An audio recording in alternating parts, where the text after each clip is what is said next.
Hey, Blue Collar Millionaires, it's Chris and Kevin here, and we got a special guest. We've got Chris Rood, the mobile home part, making them great again. He's got his Allies Mastermind. This dude, I just got finished spending 3 days with him and his family at his house with another bunch of crazy entrepreneurs, and it was a blast. I don't think you can get any more real than Chris. He does really let it all hang out. He is who he is. He likes to be transparent, and I appreciate the realness that he brings to the table. So we've got him on today to just share his story, give you guys some inspiration, give you some tips and tricks so that you can excel and really move forward quicker and faster and rob time. Chris, before you get started into your story, though, what do you say how you cheat and finish the rest of it? Yeah, I love it. How do I cheat? Yeah, you got a saying. You say, this is how we cheat. Legally, morally, and ethically. Yes. It's all about the strategic advantage. Yes. So tell us about your story and then give us that strategic advantage of what's helped you get where you're at today. Yeah, well, first off, thank you for having me on. I think the world of you. I got to, hang out with you a couple times. I got to hang out with Kevin too at the some other masterminds we're a part of, and I think we're all kind of cut from the same cloth and naturally evolve toward one another because we're a lot of the same, right? I think for most of us as blue collar entrepreneurs, and don't let me fool you, I'm definitely a blue collar entrepreneur. We are 3% of the population, and I think that's why we usually get along, because there's only 3% of the population that are drivers, and most entrepreneurs are drivers. A vast majority of you guys that are gonna go down this journey, you're usually hard-headed, you stubborn, you're usually a knucklehead, right? You're not really somebody you're unemployable, you're typically not good at school, you think for yourself, you may say things that most people think are a little wild and crazy, and you are wild and crazy, right? And that's because you're an entrepreneur, and I think you just got to own that. So I love the blue collar entrepreneur group that you started. I think that is just spot on. And for me, just give you a quick background. I'm 41 and a half. I'll be 42 here in March. 5 kids, married with the same woman for 25 years. I got a story just like all of you guys. I started businesses out of the back of my truck when I was 21 years old. My first business. Well, let me back up even before that. All through school, I was a knucklehead. Couldn't get through school. I mean, I barely passed high school and college.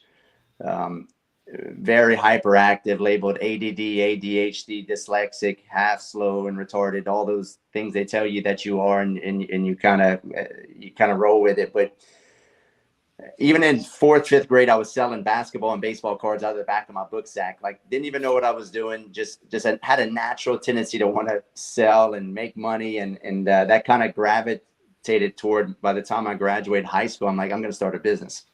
And when I was a junior in college, I started a business out of the back of my truck, changing oil and washing cars, right?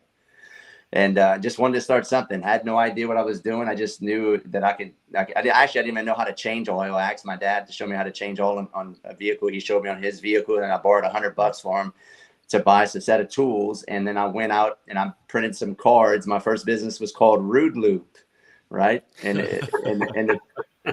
my last name was Rood, and it was Rood Lube. And my saying was, you hadn't been lubed till you've been Rood Lubed. You'd never forget that, right? No. And so I handed out cards to all these fleet accounts here in South Louisiana, where it was heavy oil and gas industry, lots of fleet accounts. And man, I started freaking crushing it. I handed out cards for 2 months. I would stay so busy that in between classes, I'd wear a jumpsuit, like a big mechanic jumpsuit, and I would go and change oil, wash cars with all these fleet accounts, and ended up picking up so many fleet accounts. By the time I graduated college, when I was 21, 22, I was making $100,000 a year. This is 2005 when I graduated college. Wow. And that was a lot of money for me back then as a 22-year-old, and all my buddies going to get jobs making 30, 40 grand a year. I was like, shit, I'm just going to keep doing this. I had no intention of being a professional oil change car wash guy. And then I ended up branching off, learning how to do auto glass repairs and replacements, got hooked up with the insurance, and started making a lot of money doing that. Once I did that, I doubled my income. I was making $250,000 by the time I was 20, 23 years old. Fast forward, I did that for a couple of years out of the back of my truck. I realized I couldn't scale that business, right? It wasn't a scalable business, and I knew that. And I needed some physical locations, but I didn't have the money to buy physical locations. So started putting some feelers out there and started being real intentional about what I wanted and putting it out there. And the opportunity came to rent out a quick lube that a tenant wasn't paying the lease on time. And look, I tell people, I'm a shark. Like, I'm an ethical shark. If you leave me a gap, if you leave me a strategic advantage, business is war. And I knew that when I was a kid. I will slit your throat, metaphorically speaking, morally, legally, and ethically. And to my point, when I was 23, 24, I got wind of a guy that wasn't paying his rent to a tent, or to the owner of a commercial property that was a quick lube mechanic shop. And I got wind of it. And I went straight to the owner and said, hey, listen, I know this guy's not paying you. You kick him out, you put me in, I'll give you 3 months of the down payment up front, and I'll give you $1,000 more than what you paying him. What you think she did? She kicked him out and put me in. Now, is that unethical? No, it's business, right? I don't know that guy. He didn't know me. It was unethical for him not to pay his rent. He was 2 or 3 months behind on rent, and I exploited a gap. And I'm telling you guys this because it all ties into the way I think and the way business should be ran. It ain't pretty out there. So she kicked him out. She put me in. Boom, I got my first shop. I doubled my income again. I went from making, $250,000 to making like $350,000, $400,000. Then I was like, okay, I kept that shop for about 6 months. I was like, man, let's do it again, right? I always think big. Even as a young kid, I always thought big. I was like, but I want to buy another shop. I caught wind of another person at a different location who owned that location, and he was all messed up on drugs. He wasn't paying his sales tax, his property tax, and the state was about to foreclose on him. I caught wind of that, and I went directly to him and said, hey man, look, I'll buy you out. I already know that you're about to go under. Let me buy you out. Well, we end up going back and forth. Other people were involved. We were trying to buy the place too. Offered $100,000 more than what everybody else offered, which I offered probably too much. In retrospect, know what I know now, but it got me in the door. I ended up buying getting the building under contract, but it was for $860,000. I was 25 years old. That was a lot of money for me back then. So I was like, how am I gonna buy this now? So I ended up going to my bank. I had good credit. I applied for an SBA loan. I got approved, but I had to come up with 10% of the loan, which was like, or 12 or 15, whatever it was. It was like $125,000 I need.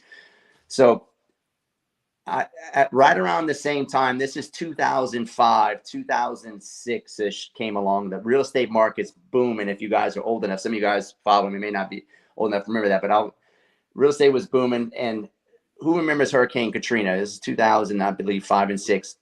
Hurricane Katrina wiped out New Orleans. All these people got displaced and moved to either Baton Rouge, Atlanta, Lafayette, where I live, and Houston. So real estate market was already booming. It was already a high demand. And then you had this influx of people that even doubled the demand for all these areas. So my house almost doubled in value astronomically, on top of it already being a hot market. And I had the cognitive awareness to know that, like, okay, man, this is my house. I paid $125,000 for my house 4 years ago. This house is probably worth double. And all these HD TV shows back then were starting to come out, Flip My House. And I told my wife, I said, Mom, we got to sell this house. I said, this is how we're going to get the down payment. And this ties in back to being real intentional about what you want and putting it out there. So I put my house for sale. I kid you not. I sold that house in 30 days and I made $126,000, the exact amount I needed minus $1,000. Yeah. And I closed on this deal a week. My house closed a week before I needed the money for that SBA loan. Is that timing? Is that the gods? Is that intentionality? You call it for what it is. I'm telling you my life's journey, and it's all by design. It's from up here. It starts up here in the way you think. So that's the first thing, that happened. I bought that shop. I was, high as a kite. And then I bought that and I'm like, man, I'm unstoppable. I'm 25 years old. And then I end up, right after I bought that shop, I actually had bought a piece of land that I was going to build another house on. I flipped that, made 40 grand, used that to get another shop as a down payment. And then I bought a foreclosure that I lived in 18 months, fixed it up, flipped that, and made 70 grand, and used that as a down payment to buy another house. So I was a real estate investor back when I was 24, 25 years old and didn't even know it, right? But I was flipping the house, not because I had skills of flipping house, because pure luck and timing of the markets, that I used the money and I rolled it into my business to scale my business. And then I had 4 locations. I'm 25, 26 years old this time. I'm crushing. I'm making $500,000 as a young entrepreneur. I'm like, man, this is good. I'm getting cocky. I'm like, nothing can stop me. I'm freaking going. And then 2008 happened. Yeah. Right. That was that was the first gut check moment, kick you in the balls moment as a young entrepreneur, that you don't know what you don't know. And that gave me the first reality check. It ain't always as it is now. Meaning, as good as it is now does not mean it's always going to be like that. Business comes in cycles, right? We're in a cycle right now, and you got to understand that it ain't always good times. So got kicked in the nuts. The market pulled back. The shop slowed down a little bit. Then on top of that, as much luck as I had, the entrepreneur gods, were testing me. They sent me 2 hurricanes back to back that hit Lafayette and shut all my businesses down for a whole month, 3 months, 3 or 4 months after I had bought most of those shops. I had people on salary and payroll that I had to pay. I had notes with the bank I had to pay. And I started to lose all control. Like I burned through all my savings. I had no more money. Went into a really deep state of anxiety. I couldn't sleep. I wouldn't eat. I lost about 20 pounds and I was already lean. So I was already showing me I was really skinny back then.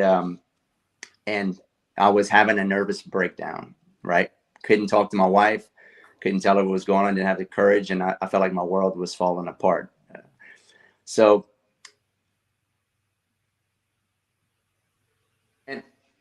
I'm back. I went and I went and I had a freaking heart to heart with myself and told myself, like, there's something I don't know, and that that I need to figure out, right? And then I had no more money, so I had to call American Express. I've been using American Express for probably I've been with American Express 16 years. I had to call them and tell them, hey, I can't make my payments. I need you to put me on a payment program.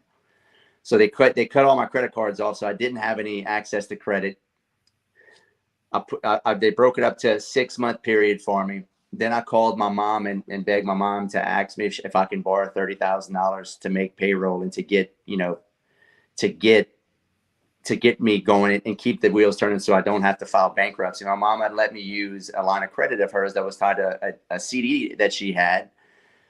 Took that money, cut all my expenses, fired everybody, did everything myself, got really lean, and started over and built myself back up over the next 2 years, right? So I finally pulled myself out of that rut. I should have filed bankruptcy. I didn't. And I paid off all my debts, and it made me the entrepreneur I am now. Yeah. It made me hard. I'm so great. As hard as that was, it made me hard as a rock mentally, right? Because entrepreneurship is not how big and strong, how much you can bench press. It's how much bullshit, how much problems, how much anxiety and stress can you handle. And the way you exercise that muscle is going through shit like that. And it made me very hard, right? So I came out of that. I'm 27 years old. I regathered my bearings. I had 4 locations. I'm probably doing $2.5 million in revenue, making about $500,000 a year at my companies. I decided to get back into real estate in 2010 because, like, man, I did that for another 5 years. I got burnt out. I was like, I don't want to deal with the general public, mechanics, just car wash attendants. It's just, you're dealing with a bunch of low, and you guys that are blue collar entrepreneurs know that. I mean, it's a bunch of lower end people. It's a lot of problems, a lot of moving parts. They stealing, they on drugs, lots of problems. But it gave me a great life up until then. Me and my wife lived very comfortably, but I knew that's not where I wanted to end up. So I knew I needed to make a change. I had my 5th child by that time, and my wife.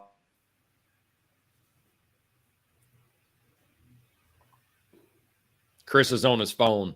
I was working every day every Saturday. My wife, we had our 5th kid, and my wife was like, Chris, I can't keep doing this. Right. You know, it's like, you're never home. I'm working so much. I'm probably closer to 30 years old by now. I was like, man, real estate got me to where I'm at. I bet you I can get real estate can take me to where I want to go again. So I started going on YouTube in between cars, that working on cars and watching real estate videos. And I watched this thing on wholesaling real estate. I was like, how the fuck you wholesale real estate? What does that mean? And I watched this black guy, and he was going around putting houses under contract and wholesale and making 10, 15, 20, 30,000. Not actually owning a house. I was like, man, I can do that. I ended up reading a book, Rich Dad, Poor Dad, back. This is probably 2010. And I was like, oh man, I'm gonna buy assets. Right. And, let me back up. I'm sorry. I read Rich Dad, Poor Dad first before I got into wholesaling. And I ended up from 2010 to 2012, I ended up buying about 2012 to 2014, I bought about 33 single family homes because I read Rich Dad, Poor Dad, thinking I was going to buy assets, single family homes, and then sail off into the sunset. Everything would be great, and I'd be set for life. Wrong again. Another learning experience.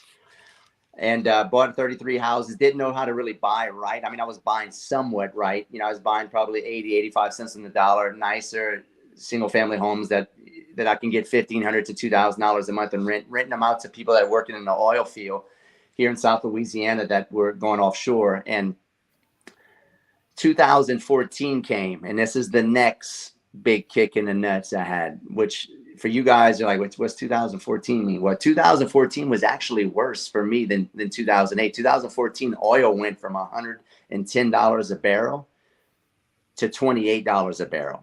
And all of South Louisiana is just most of South Texas, Louisiana is heavily dependent on oil and gas. As you know, Chris, you're from the South, and all of my shops lost like a third of their revenue because all I had all of my fleet accounts were tied to oil field.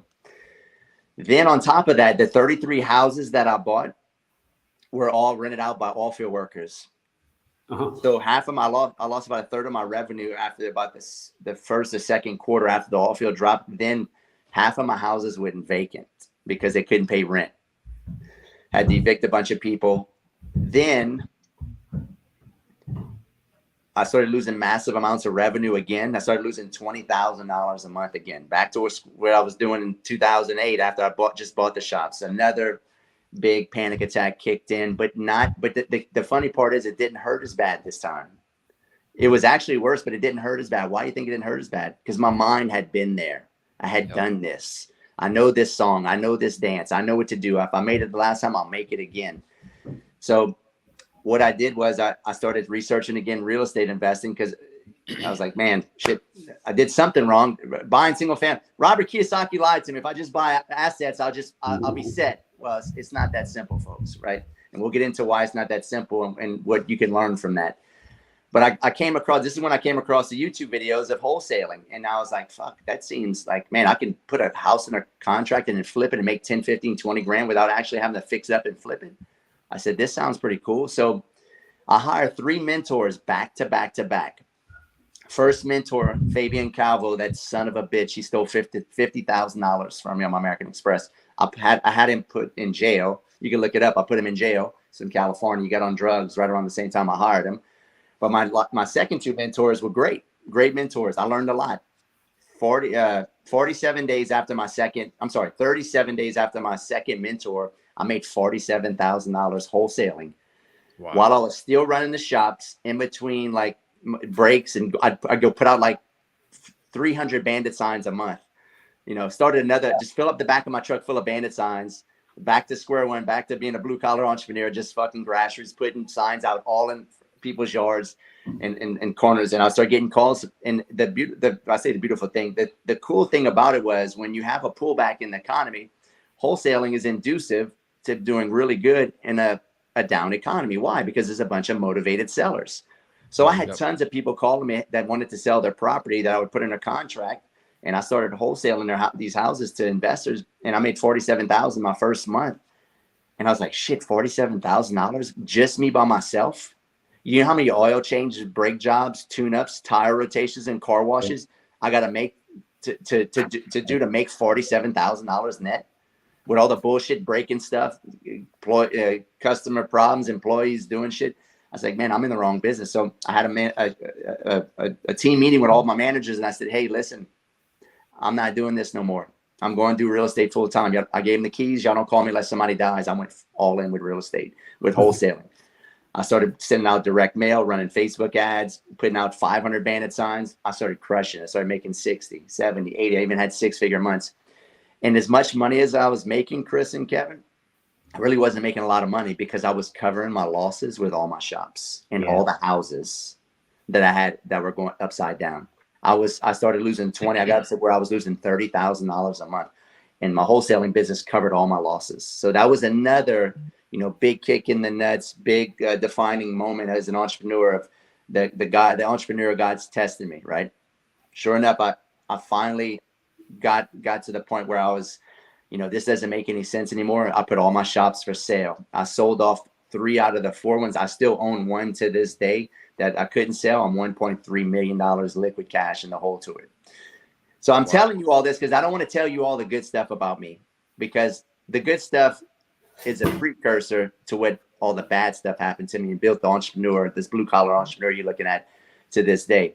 And when I sold off all those shops, I made a big lick on a couple of them, made a $250,000, $300,000 on a couple of them, and I rolled that into some real estate, and I went all in with real estate and wholesaling and flipping. I started plugging myself in the masterminds. I got plugged in with Grant Cardone. I went to his first event 7 years ago, ended up getting hooked up with him, and he was really interested in what I was doing. He's like, man, I never heard of this wholesaling stuff.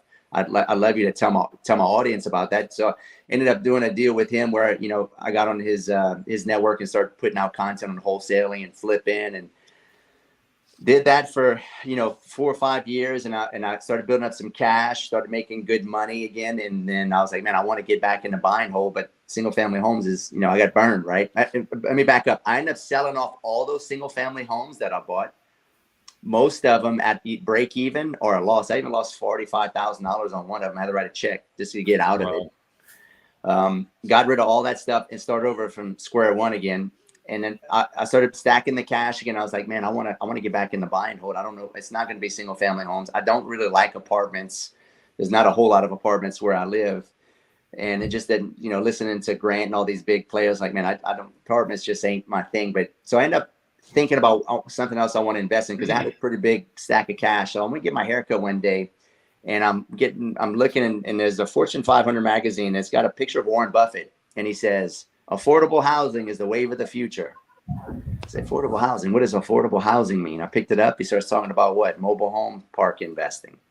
Warren Buffett, if you don't know, is the biggest owner of mobile home parks in the country. He also owns the biggest manufacturing, which is Clayton Mobile Homes. He owns that. He also owns 21st Century, which is he mortgages all these mobile homes to individuals. So he's got his hands deep in this stuff.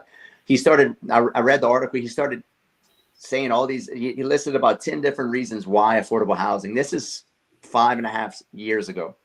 5 years ago, he starts hitting why mobile home parks and mobile homes is going to be, really crucial. He started hitting inflation. Incomes are not keeping up with inflation. Student debt is, and this is 5 years ago, before student debt was even half of what it is now. This is how much of a visionary Warren Buffett is. He knew student debt is so high. These kids are stacked with so much college debt. They will not be able to have the capital to buy a single family home like we did or our parents did, because they're just strapped with student debt, inflation. What was some of the other things? He named a slew of different reasons why affordable. Oh, the demographics. Baby boomers are all retiring, and they don't need these big single family homes because a lot of these baby boomers had big families, but nobody's having big families anymore, and they're all moving out of the house. They don't need these big houses, so they're selling their house, and then they're going and buying, getting into those 55 and older communities. They're buying a nice mobile home, and all this stuff just made sense to me. I was like, you know what, that makes absolute sense. And then he starts talking about, rents keep increasing and people can't keep up with the rent increases, so they're going to stay in mobile homes. So I was like, this makes so much sense. I'm like, fuck up. And there's mobile home parks all over South Louisiana. I'm like, I'm investing in mobile home parks. Back to being intentional. I'm going to circle back to this thing again. I told myself, I want to buy a mobile home park. I kid you not. 3 days later, I'm at my gym a realtor comes up to me. I know that I see at the gym all the time. He stops and, hey, Rood, he goes, man, I got this freaking deal. I don't know what to do with it. I don't know anybody that does this or buys this stuff. He goes, but I got a mobile home park I want to show to you. This has never happened to me ever. Nobody's ever, thought about mobile. I've never talked to anybody. The hair standing off my skin right now. Back to being intentional and telling the universe what you want. Absolutely. So he shows me this mobile home park, off market, pocket listing. The kids inherited it. The dad died. Right next to McDonald's, the one I showed you, Chris, the second one I showed you by the McDonald's, the first, that was what I'm talking about. It was only getting $7,800 a month in rent. It had about 7-8 empty spots, and I knew, and they wanted almost 500 grand. I got them down to 405,000. So I knew in the back of my mind also that I could fill up this park, because with my wholesaling business, I was spending about 10 grand a month in direct to seller marketing at the time. And I would get a lot of leads for people that wanted to sell their mobile homes to be moved off of properties for peanuts, guys. Like, I'm talking 5 grand, 2,500, 10 grand. These are 15 grand, some really nice trailers, right? So I was like, I bet you I can freaking fill up these spots with these trailers I'm picking up for $2,500. So I end up going to the bank. I got it down at 405. I knew it was an unbelievable deal. McDonald's had a place right there, so I can't be doing too bad. Home Depot was across the street. Ended up getting an appraisal on it. It appraised for $750,000 as is. And I bought it for 405. I didn't have to put any money down. I put zero money down on my first deal. Wow. They gave me the loan because I had great credit. The banks love me around here because I've went through so many turbulent times where they knew I wasn't making money, and I still made my payments. Back to doing the right thing. Well, I'm going to talk to you guys at the end of this message, doing the right thing over time and fulfilling your obligations and debts. The bank said, hey, man, there's so much equity in this thing. Like, we got to just give you the loan. And I told them what I was going to do. I said, I'm going to infill the whole thing. So ended up filling up the whole park over the next year. I took the rents from $7,800 to $15,500. I doubled the rents. I probably put $150,000. I paid cash, for maybe less than, maybe $125,000. I paid cash for all these trailers, and I started rehabbing all the rest of the trailers. That park prints money right now. Chris saw that park. We only had one empty spot that we showed. That was the last show that we had. And you saw how nice we make these things. They all look like that on the inside. It doesn't look that pretty on the outside, but these trailers are nice. No, they're very nice. Yeah. Yep. Surprisingly nice. Yes. Yeah. So so that was the first park I bought. Then I saw the value in mobile home parks, because I could steal mobile home parks, guys. Like, I could steal mobile homes, and I play where I can win. And it goes back to, in business is war. How can I cheat legally, morally, and ethically? Where is my strategic advantage? Where is the gap? And this is why most people fail in business, because they don't look at business like that. They just say, oh, I want to start a business because it sounds cool to be an entrepreneur. This is why 90% of entrepreneurs fail. They're not tactical in their approach to business. They're not tactical in where the opportunities at and where they have an unfair advantage, right? So I had an unfair advantage with the buying mobile homes, right? I can buy mobile homes for $2,500, 5 grand, 10 grand, and I can buy parks using my wholesaling model. So instead of just doing single family homes, I started doing a bunch of marketing towards mobile home parks, and I started buying up mobile home parks. And then I had my coaching company, and I started partnering up with all my students. And now we own 17 mobile home parks all over the country using that same model, and we're crushing. It's not easy. You got a lot of problems just like anything else, but I have an unfair advantage, right? Because I can buy trailers at cheap. And nobody wants to own the trailers. Everybody wants to just do lot rent, whereas I like to own the mobile homes, because there's this stigma that people think that mobile homes fall apart. They don't fall apart no less than a 30-year-old apartment, a 30-year-old house. But the thing is, the difference is they're a fraction of the cost to fix, but the rents are not that much lower. So my spread in equity and rents per unit is astronomical compared to what I can get on an apartment, right? Where people are buying apartments back then at a 6, 7, 8 cap. Buying in a mobile home at a 15 to 18 cap, right? So I play where I can win. And this is kind of the story of my, my journey. People look, if you don't know really who I am, I guess telling, at the story at my event, like, us as entrepreneurs we're very misunderstood, right? We look at as being money hungry. We look at being, very hard headed, and people can maybe misunderstand me for somebody like I'm a scumbag because I like to make money or I like to take advantage and exploit competitive advantages. In the business world, that is the name of the game, and you have to develop this shark mentality. Now, there's a fine line between being unethical and being a criminal versus cheating legally, morally, and ethically. When I say cheating, I mean just where's my strategic advantage? And it's not my job to figure out for you what your strategic advantage is. It's your job to look around, have some cognitive awareness, and be like, where is the opportunity at, right? And that's all I do in business. That's all I do in life. I try to find out where's the opportunity, and I try to figure out how I can cheat legally, morally, and ethically. And that's what I teach at my Allies Mastermind, right? And that some of the things that I've learned over the years is that, especially being a real estate investor, people think they're going to get into real estate and they're just going to make all kind of money. It's not like that. I talked about, the 3 buckets of real estate investing. You got slow money, medium money, and fast money. What happened was, what is fast money? Wholesaling, broker fees, realtor fees, owning a business. That's fast money. Masterminds, coaching. It's all fast money. You have to have fast money to pay your bills. And you got medium money, which is flipping, wholetailing, longer degrees of, 3 to 6 months before you get paid. And you have, slow money, which is more passive income and rental properties and land development, which is real big money, but it takes a year, 2 years to develop. The problem with a lot of people is they have their hand in just one of those buckets. They either just doing wholesaling or just doing flipping, and they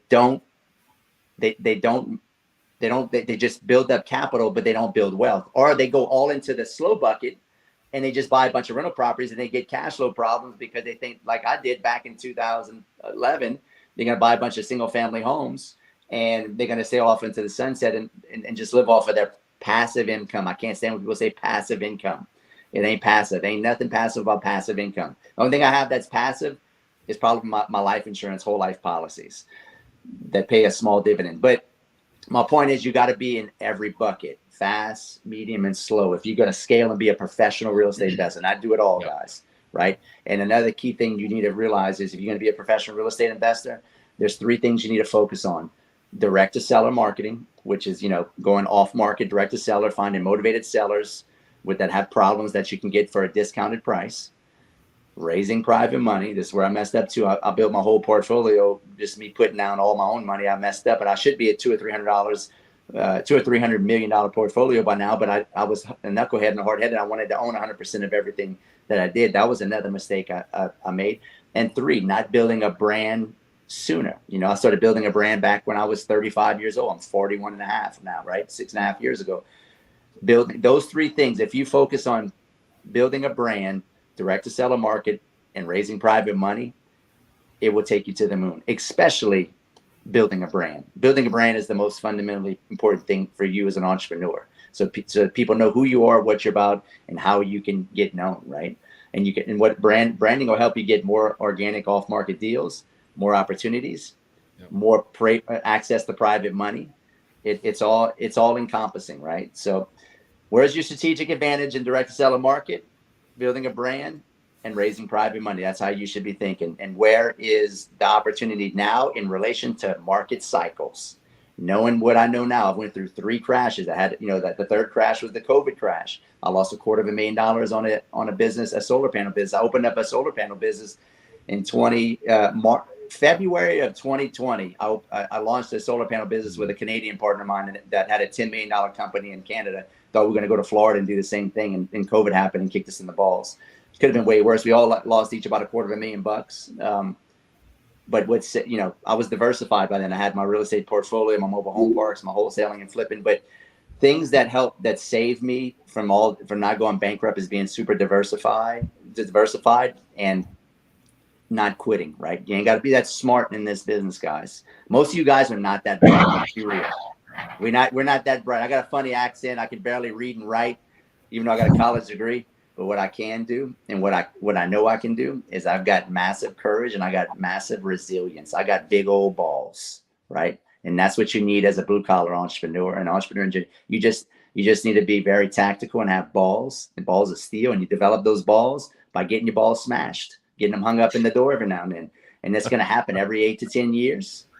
And it'll make your balls bigger, right? It makes them blue and they hurt for a little while, but you'll become better because of it, right? And you just can't quit, man. It's as simple as that. So I know I've rambled off, so I'll maybe let you guys interject from here. That's kind of my That was an incredible story, Chris.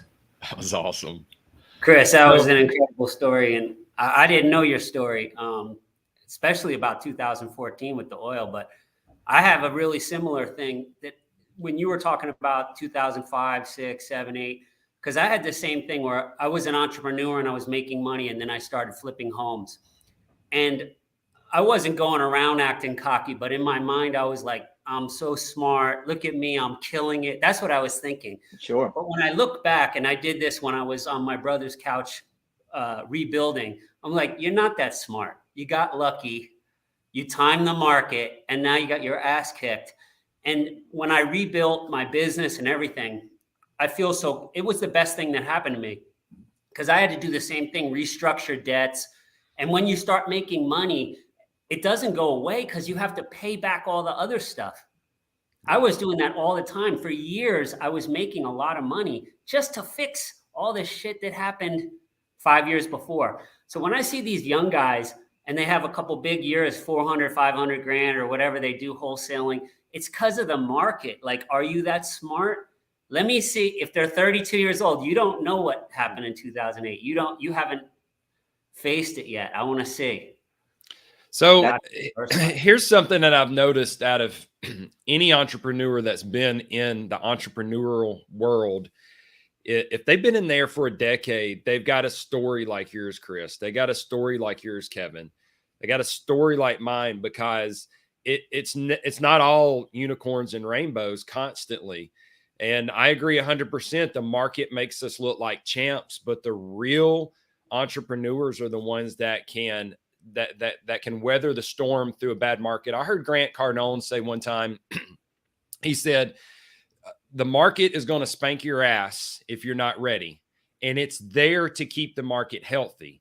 It shakes the weak hands out so that the stronger hands can grab up and run with it. And it's the same story no matter who you talk to, as long as they've been in the game long enough. And it's a gift when we have these hardships because it makes us more resilient and it gives you more confidence to run further. It gives you more wisdom. It is that white hair that lets you know that you can really weather a storm. But I also notice, like you just had mentioned, Chris, they get diversified. They don't put all of their eggs in one basket because now they understand, hey, shit can go bad. And if it does, I might lose it no matter how talented and no matter how hard of a worker I am. So while this over here is losing it, I need something else to pick up. And I've even seen that in my personal life. Even here lately, some of my other businesses are covering some of the businesses that aren't doing as well. And I've heard other mentors say the same. Yep. Yeah, I did it for years. I robbed Peter to pay Paul. My auto glass business would do good, but one of my lube shops do bad. I have to write a check out on one of my other businesses to cover a lot. I mean, we do that all the time, right? And that's what's going to cover you. If you're just dependent on one thing, you need to do one thing, do it really well, scale that, and then have a business symbiotic to that business, right? Yeah. I was so diversified in my quick lube and mechanic. I had the quick lube. I did mechanics. I got a tire machine. I did auto glass. We did window tinting. Then we started doing spray and bed liners. Then we started pulling dents from cars, right? Anything to add diversity and more revenue streams, right? So 100%. And that's what you do with wholesaling, like buying you're feeding your own mobile parks with stuff that you're picking up. Because I saw that one post where would you buy it for $12,000 and what you're going to rent it for? Yep. You cannot get a return like that on any. Nothing. People don't want to do it because it's not sexy and cool to make a post about a mobile home. There's nothing sexy about it, right? And they don't smell good. They don't look great.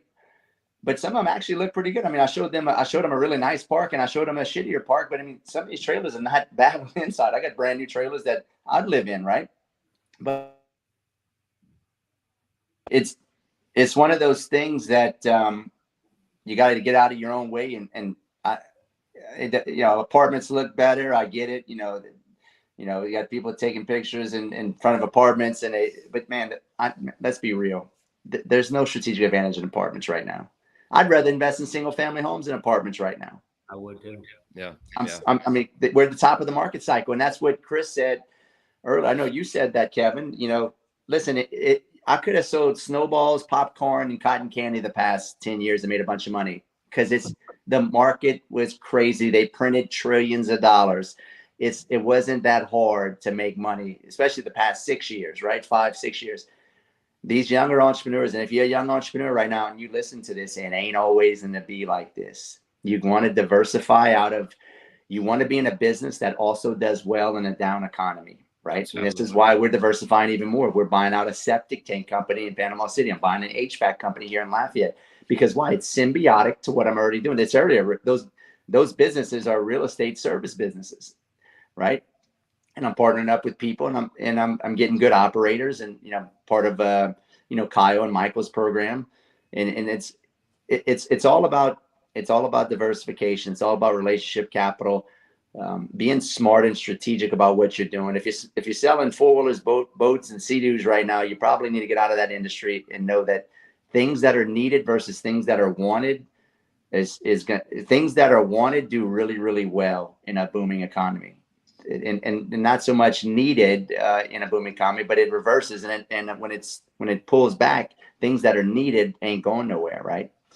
So think with that when you're trying to buy the latest and greatest NFT with a monkey hanging from a tree and thinking you're gonna get rich, or this Bitcoin shit they got going on. If you follow me, you know that I'm anti all that shit, and I've been telling you guys that shit was gonna crash. I actually predicted it the day before in one post last year, and it fell 30%. And I told you guys to get out. And then again, a year later, I said, get out. And it crashed 3 days later. And I still get hate for that today. But listen, get in the real economy. The real economy is the blue collar entrepreneurs of this country. This country was built off of hard work, servicing the real economy. Stop trying to get rich quick. Do the hard shit. The hard shit is where the true wealth and value and money is at. Anything that's rare and valuable has to be hard, folks. Stop looking for the easy shit. There is nothing easy. There are only strategic advantages in business. No shortcuts. There's just opportunities that you need to exploit. Anything that's easy, run away from it. Anybody that tells you I got this opportunity, it's passive income, you'll make a great return, you ain't got to do nothing, or you could just buy this digital thing and it'll just keep going up. Man, get the hell out of here. I think I had to talk with Chris. He's got one of those deals. He's doing really good, right? I'm trying to talk his ass out of it to you and Kevin both. Chris, I was telling Chris, unload that shit quick. Yep. I hate this stuff. So tell me this, Chris. So many times, so many people suffer. Where do you see strategic advantage right now in the market? So I think with all the inflation we've had so many people, that business owners and even other real estate investors flock to real estate to hedge against inflation. So I've even lost a lot of my strategic advantage in mobile home parks. I was buying a mobile home park almost every other month for the past 2 years, but that even tightened up for me. I haven't bought a mobile home park in 5 months. We closed on one in a couple of weeks in Mississippi, in Brookhaven, matter of fact, not far from you. Yeah. But I haven't bought anything in a while. So the market's tightened up. So I think the biggest advantage right now is in the labor markets. And nobody wants to hear that. Like nobody wants to do any work. If you're willing to work right now and you got a service-based business, a plumber, electrician, mechanics, you can call your price right now. I remember when I was in the mechanic business, we were only charging $65 an hour. These mechanics are getting 120, 140 bucks an hour. Plumbers are getting 250 bucks an hour. HVAC are getting 150 bucks an hour. As before, it used to be 80. If you're willing to work, if you're willing to put in the effort, that's where the opportunity is. There's always going to be opportunity in real estate especially if you're doing direct to seller marketing. You're going to find deals. They're just not as plentiful, right? But the real advantage is in buying businesses right now. This is why I've been, a big advocate of what Kyle and Michael have been doing, because there's more. Look at all the baby boomers retiring, right? That have businesses that don't want their kids just don't want to have, right? And maybe you're a young 19, 20-year-old, don't even know, can't even confront the idea of buying a business or buying a mobile home park or even getting into real estate. The first thing you should do is invest in the best asset you have, and that's personal development, right? I've spent over $1 million. I could show you a million, not a couple $1 million in personal development between all the mentors, coaching. I'm 70. I spent $70,000 just this year in mentorship, events, and I'm not that smart, guys. I just know that I don't know, which makes me wise. And the wisest man out there is the one that knows that he doesn't know. It's not what you know that's important. It's what you think you know that you don't know, and it ain't so, right? It ain't, you think you know something, but you don't really know shit, right? Like I tell my sons and my kids, you don't know shit about fuck, kid. Yeah. And I talk to them just like that. Yeah. I know it's kind of might be a little hard. I'm from South Louisiana. It's how I grew up. It's our culture. We're just real in your face. Like, when my kids start acting cocky and telling me they know stuff, and man, you don't know shit. You're just a stupid ass kid. Just like I was a stupid ass. Yep.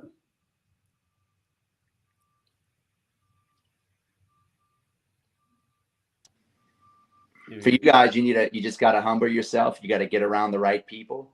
I don't have any friends. I don't fucking hang out. I don't chill. I don't watch ESPN. I don't talk about the weather. I don't give a shit about your dog. I'm here to provide value, and how much value can you provide to me? And that's this old Japanese proverb, right? You don't ever want to be friends with somebody. If you want the best friends, do business with somebody first and then become friends, because money makes people do crazy, strange things. How many partnerships where they said, oh, we're best friends, we played ball together in high school, let's go start a business together. A year later, they're enemies. They hate each other's guts, because you should never partner up with your best friend from high school. You should only partner up with people that add value to you, that complement skill sets, or they're good at something that you're not good at. And I have some core beliefs and principles that I live by, and it works. It kind of sounds shitty. I don't care. It works, right? If you're not providing value to me, or I'm not providing value to you, if you're not paying me or I'm not paying you, if you don't come from my body or I don't come from your body, or if you're not having sex with me, I ain't fucking with you. And thank God for Big Mama Ruth. She's the only one I have sex with, right? So that shit works, right? Yeah. And right now I'm providing value to Chris. Chris provides value to me. We're friends now. We became friends, right? Because there's no better value you can do for another man than to help him provide for his children and his wife and his family. That's true value. That's a friendship. Not hanging out, drinking beer, smoking dope, and watching LSU and Alabama fighting over who's going to be rookie of the year. That's peasantry shit. That you want to be part of the peasantry. I don't want to be part of the peasantry. I want to be part of the upper class, where I'm making money and providing value, and I'm living to my best life. So you got to think about who you're hanging around with. Are they providing value? Because your friends are most likely the value the value they provide to you is probably a hangover, right? Yeah. My friends make me rich. That's the difference. Your friends give you hangover. Yeah, I thought it was super valuable. That was one of the big takeaways I took away from your Allies Mastermind you had this past weekend. Is you said I don't have friends, I have allies, and my allies are my friends, because they help me make money to take care of my family. And it really puts a great perspective, because if it's done the opposite way, then that is when you see a fallout in those relationships. But there's a level of love that's created when you're taking care of someone else's family. There's going to be instant reciprocity there with love. So that's probably one of the biggest core values that you have that I respect the most, because it's easily understandable. It is, and I'll take a bullet for those guys, and they'll take a bullet for me. And there's just an understanding. We'd never cut each other's throat. We're always fair with one another, and there's definitely a respect level, and it's just a beautiful thing. It's a meaningful relationship. Yeah, it's in alignment. Absolutely. I agree. I know back in 2008, I'm 38 this year. And so I did get to experience that. And I was actually in the car business selling cars. And something I just want to make sure our viewers are pay attention to, going back to, you said strategic advantage in the businesses, especially in the trades, that blue collar business world, because people began to start repairing what they have when money's tight instead of buying brand new. So roof repair, HVAC repair, car repair. The used car dealership started to boom, and the new car dealership started to lose because nobody could afford. So they were hanging on to that 20-year-old car that needed the water pump. The mechanics started to increase in their volume of work because they were getting this work instead of everybody going and just replacing it with something new. So if you can get into a trade, a field, or own a business that is great in repair work, that is going to be a business that's going to weather you through this winter that's coming, because we're overdue for a market correction at this point. Yeah. 100%. And another tip I like to give you guys is take some chips off the table. If you built a little portfolio right now and you got a property that, you know, we may never see a super cycle like this in our lifetime. The last cycle they had was back in 75, 76 in the Nixon era, where they had massive hyperinflation. And if you had assets and you sold them, you can make a small fortune. We're taking off chips off the table. We sold a park Friday and made $675,000. We got 4 more parks that are under contract. We're selling the ones that are a little bit older, that we wouldn't want to keep the next 5-10 years. We're getting a little bit more liquid. Get a little bit lean, get rid of some of the fat, figure out ways you can get rid of notes, and stack the cash for the crash. I love it. Love it. Be intentional. You can see what, people aren't intentional. When you're intentional like you are and you speak it out there, it will come back. But like Chris said, when things are going down, there's opportunities on the other side. You got to be intentional, think about it, and find those advantages. I love what you say about finding the advantages in business. That's that's like, I don't want to go in any business where it doesn't make sense to me. Like you said with the Warren Buffett, it made sense. Even when you were explaining it, I'm like, I mean, that makes sense. Yeah. Plus he's super smart. Then I want to know I have an advantage in it. And then I want to just execute it. It's that simple. But people like these people who are buying stuff at 4.5 cap rate, there's no advantage. There's a disadvantage. The guy who's selling it to you is like, I don't know if they know that. He's the guy that got the advantage. You're the sucker buying it. What are you going to pay your investors 6% preferred? I don't even know who's investing in that. It doesn't make any sense to me. When people were buying them, Tim Bratz was buying stuff at 10, 12%, and that made sense. That made sense, yeah. That made sense. He had an advantage. Right. Now everybody banks on things that might not happen, like these massive rent increases, and I'm going to put a dog park, and I don't know. The wind blows one way or the other, and you're in deep shit, because I know it happened to me. Yeah, it smells like bullshit to me, right? And that's another thing I want to tell you guys, that social media, especially younger entrepreneurs, I have a lot of affinity for young entrepreneurs, because I was that young 21, 22-year-old. The world is your oyster, and you look and you think you can take over the world, and you can take over the world, but you just got to be smart, guys. You know, don't get caught up in the bullshit of social media. Don't do the easy shit. Don't get caught up in the fancy, Lambo toting, Ferrari picture taking, guys that are like trying to think that they make millions of dollars. There's just so much bullshit on social media, guys. I've been in the guru world for about 6.5, 7 years now, and I know most of the gurus, and most of them are not true blue entrepreneurs like you guys. They're marketers, and there's a difference. Agreed. Real quick, man, because I know we're getting tight on time and your time is valuable. So we did have 2 questions that are specific to your skill set. And one was, have you ever developed any mobile home parks, and what's the pros and the cons? And then the second question was, is it typical for parks to not allow investors to bring their mobile homes in and set a pad up and rent it?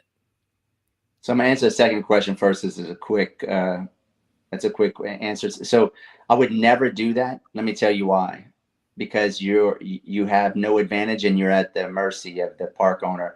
I bought a park. Matter of fact, the first park I took you, Chris, there was 5 trailers in there. An investor had had in there and had been renting them out and paying lot rent to the owner.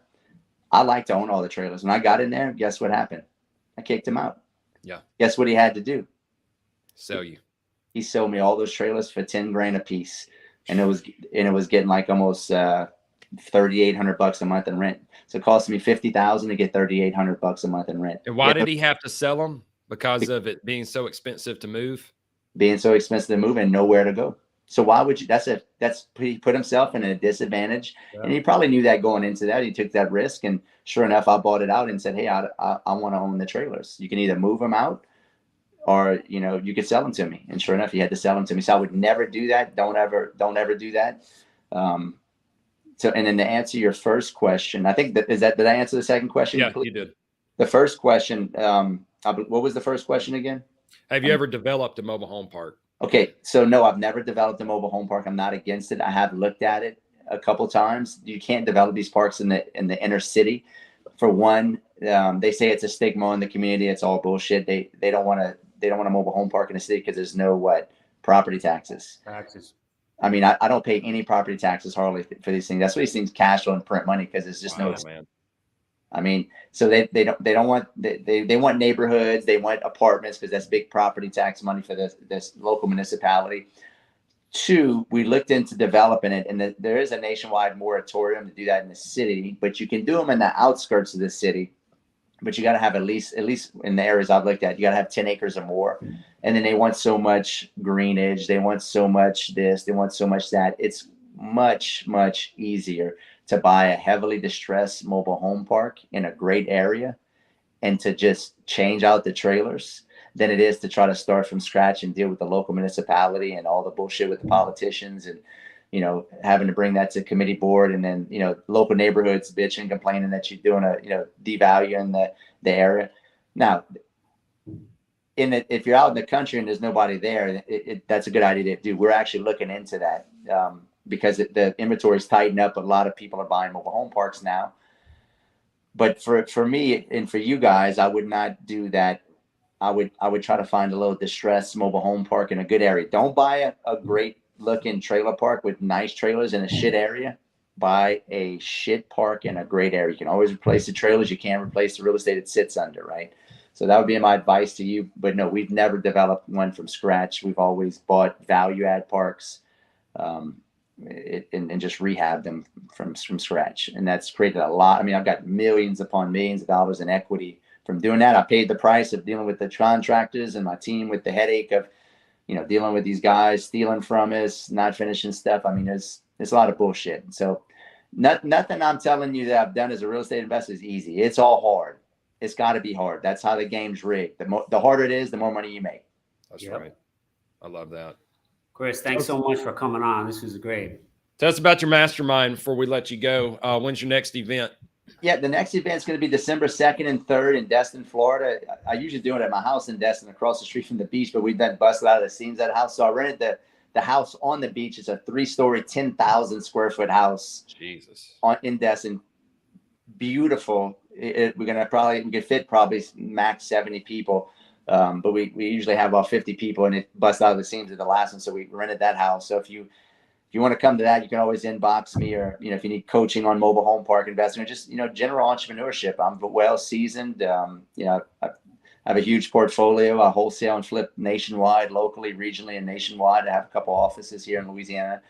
I do a little bit of land development. My real focus right now in the real estate game is land development. I should have talked about that. You know, it's buying businesses and developing land for neighborhoods, which Chris knows good about because we had a whole section on that. We had a bus tour.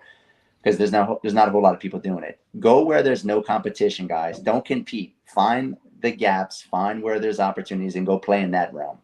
And that's what I'm doing, right? But yeah, Allies Mastermind. I'm looking for more allies. I put on these events not just to, you know, obviously it's got to be a profit center for me. I can't do it for free, but I do this to create partnerships. You know, I have about 7 partners in my program that we do all kind of business together that we've partnered up with. So I use my coaching company to extract the best talent in the areas that I like, and I partner with them.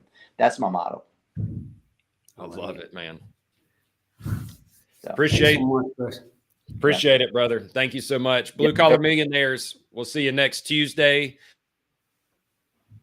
Y'all put your follow Chris Rood if you're not questions in the group.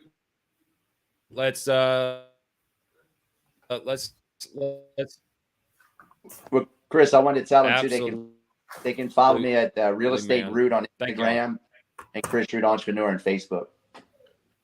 Okay, that's fantastic, dude. Put that in the comments. That awesome. Okay, what we'll do is put that. Do you mind texting me that link?